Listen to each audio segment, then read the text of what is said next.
Look what I have in my hand. This is called a stud finder, so it finds where the stud is inside the wall.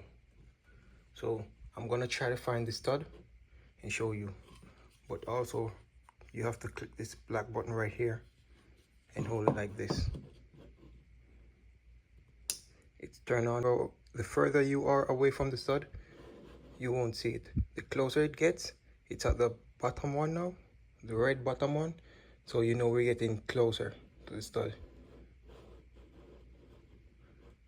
So the stud is right here. When it turns green, that means you find the stud. So my stud is right here. It's not hard, it's very simple to use.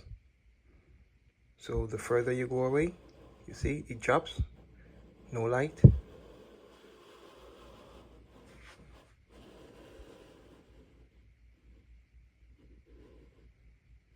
And there's one more right here also. So this is very simple to use and very good to have. So I'm going back across again to find the other one.